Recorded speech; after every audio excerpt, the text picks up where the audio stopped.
Hey guys, it's Amber Athey with Unfit to Print.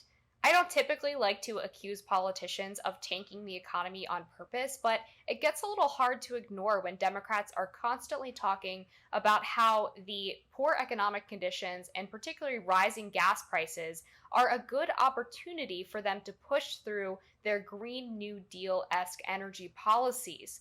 We heard Transportation Secretary Pete Buttigieg say, for example, that if people are concerned about rising gas prices, well, then they should just go out and buy a Tesla. Congresswoman Debbie Stabenow was the latest Democrat to say the quiet part out loud and admit that she doesn't think gas prices are a huge problem because people could, just buy an electric vehicle for $40,000, $50,000.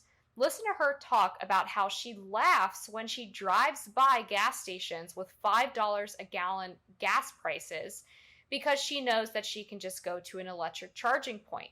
Listen to this. I do have to say, just on the issue of gas prices, after waiting for a long time to have enough chips in this country to finally get my electric vehicle, I got it and drove it from Michigan to here this last weekend and went by every single gas station and didn't matter how high it was. And so I'm looking forward to the opportunity for us to move to vehicles that aren't going to be dependent on the whims of the oil companies and the international markets. Debbie Stabenow is actually a senator, not a congresswoman, as I said, and she represents the entire state of Michigan.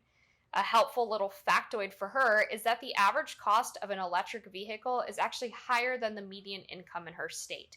It's not that simple, like the liberal elite like to claim, for people to just go out and drop $50,000 to $60,000 on an electric vehicle. Many of them drive used cars or beaters that they rely on to get to work every day, and they need cheap gasoline to make sure that they can continue to provide for their families. Another fun fact for the green energy crowd: where do they think the electricity for their electric cars comes from?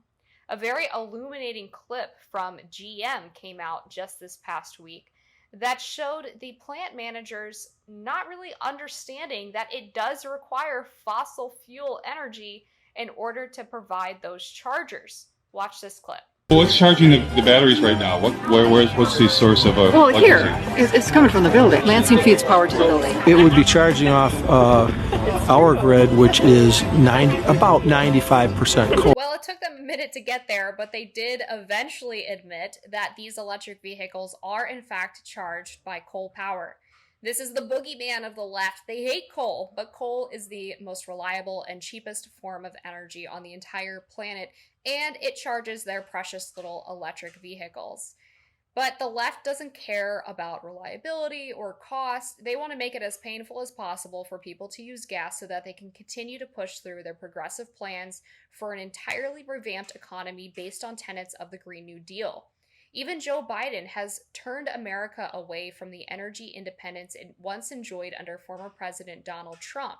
Instead, he sent the message to domestic drillers that they shouldn't get started with those land leases that they own because what they're doing will probably be illegal in the next couple of years.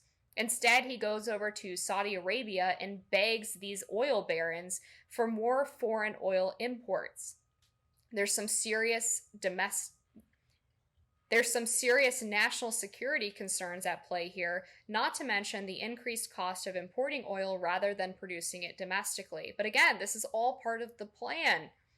And the Democrats laugh and mock people who express concern over rising gas prices. Just go out and buy a $50,000 to $60,000 electric vehicle, guys. It'll all be fine. They don't care about what's best for the American people. They just want to advance their radical left-wing agenda and fundamentally transform the American energy economy. Everyone else's pain and suffering is just an inconvenient distraction from the big plan.